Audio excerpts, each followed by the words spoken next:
C'est antérieur. Peut-être une dernière question. Et ce n'était pas une première. On le fait régulièrement. S'il vous plaît, c'est bon. On le fait régulièrement. Vous en faites régulièrement. Est-ce que vous pouvez en citer comme exemple? Plusieurs fois, que ce les tribunal matchs soit ont été éclairé. délocalisés.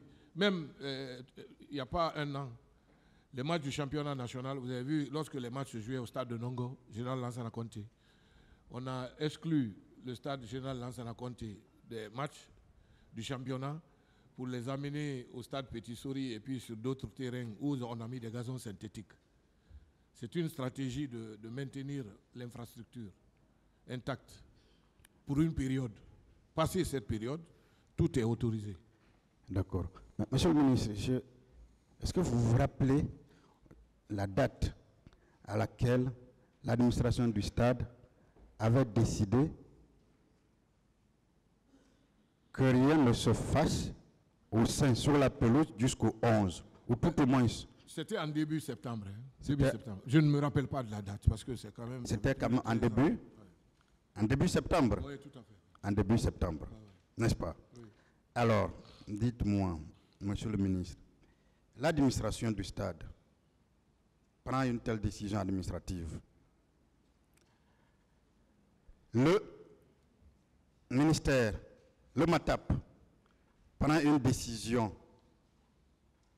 dans le même sens de protéger le stade. Les autorités religieuses décident que cette journée soit une journée de prière. Le ministre de la fonction publique décide que cette journée soit fériée, chômée et payée. Est-ce que vous pensez, vous qui connaissez bien les rouages de l'administration guinéenne, vous êtes quand même un haut commis de l'État, est-ce qu'il était nécessaire de tenir, je dis bien nécessaire et je pèse mes mots, de tenir un tel meeting ce jour-là au stade du 28 septembre? Dommage, c'est que malheureusement, au fur et à mesure, il y a une crise de confiance qui s'était créée, une méfiance, et du coup, malheureusement, c'est arrivé. Voilà.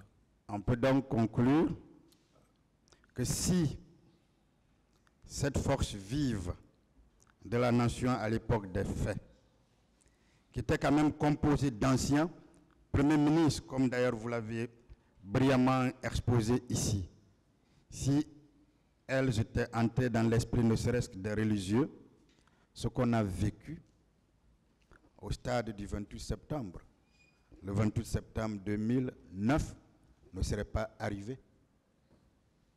En tant que croyant, est-ce qu'on peut au moins conclure cela? Oui, je crois. Monsieur le ministre, je vous remercie. Merci beaucoup. Monsieur le Président, merci.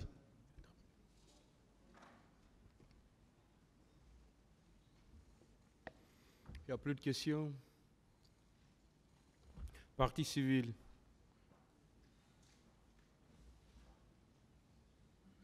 Merci, Monsieur le Président. Je vais commencer par la conclusion de Monsieur le ministre. Ça, mais je ne sais pas, je ne comprends pas. J'ai même demandé. Voilà. Si vous êtes dans la salle, vraiment acceptez d'être dans la salle.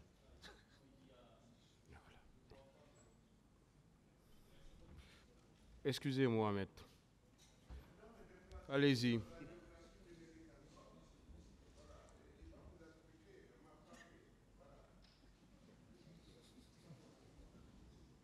Bonne santé à vous alors.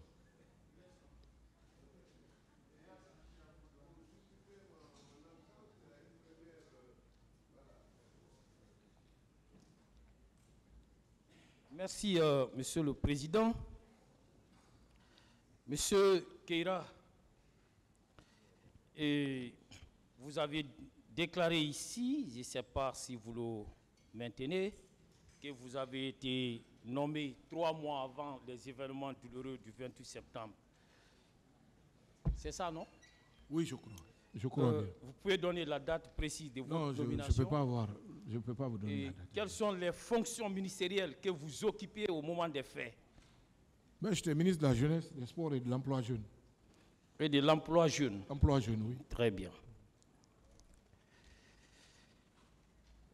Vous avez également déclaré que le stade du 28 septembre est un stade omnisport et qu'à ce titre, ce stade devrait être ouvert à tout moment. Vous le maintenez? Oui, et il a été ouvert à tout moment. Très bien. Ouais. Pourquoi le 28 septembre, ce stade était fermé? Je n'étais pas au stade le 28 septembre, je vous l'ai dit. Mais c'est ce qui ressort de toutes les déclarations faites ici par les victimes et même de certaines autorités.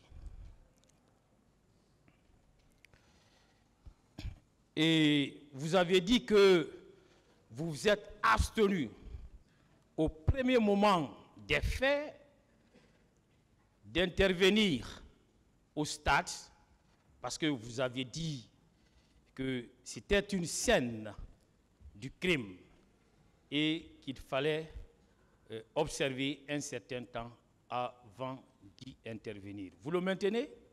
Oui. Très bien.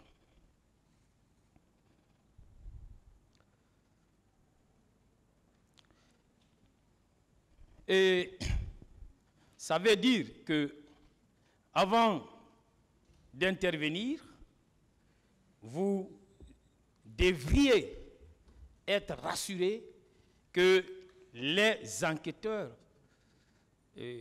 s'y sont rendus et ont procédé aux premières constatations utiles. Est-ce que vous l'avez fait? Mais le responsable de la gendarmerie a dit qu'il a mis une commission qui travaille. Est-ce que vous l'avez fait? C'est ce qu'il veut savoir. Comment? Est-ce que vous l'avez fait? Non, non, non, non. Vous ne l'avez pas fait, pourquoi? Parce que ça ne relève pas de moi. Non, mais écoutez, vous êtes en contradiction avec vous-même. Vous dites qu'il s'agissait d'une scène de crime et qu'avant d'intervenir sur une scène de crime, il faut attendre que les enquêteurs viennent pour y procéder à des constatations utiles. Et vous, avant d'intervenir, vous ne demandez pas aux enquêteurs si ils sont venus en ces lieux et vous y allez.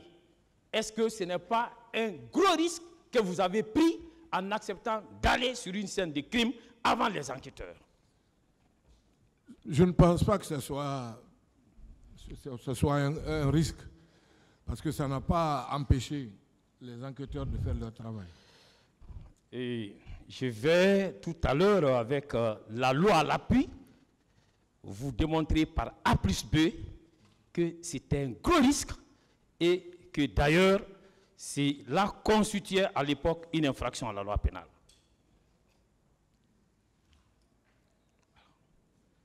Et est-ce que vous saviez qu'en ce moment, au moment où vous êtes allé au stade, que la commission d'enquête nationale indépendante qui avait été mise en place par le président Dadis n'était pas encore opérationnelle? Est-ce que vous le savez? Non, non, non. Vous ne le savez pas? Non. Alors, cette commission n'a été opérationnelle qu'après la prestation de ses membres. Et cette prestation n'a eu lieu que le 14 novembre. Je vous l'apprends.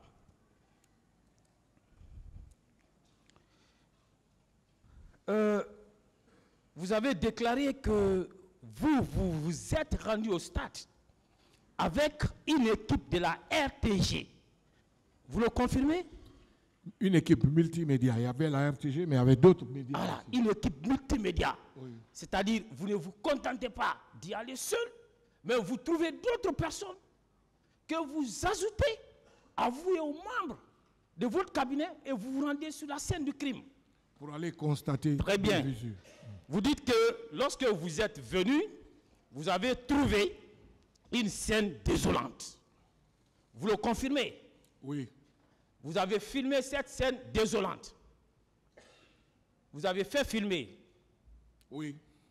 Et à qui vous avez remis les copies de ces films?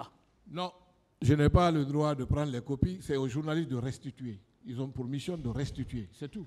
Monsieur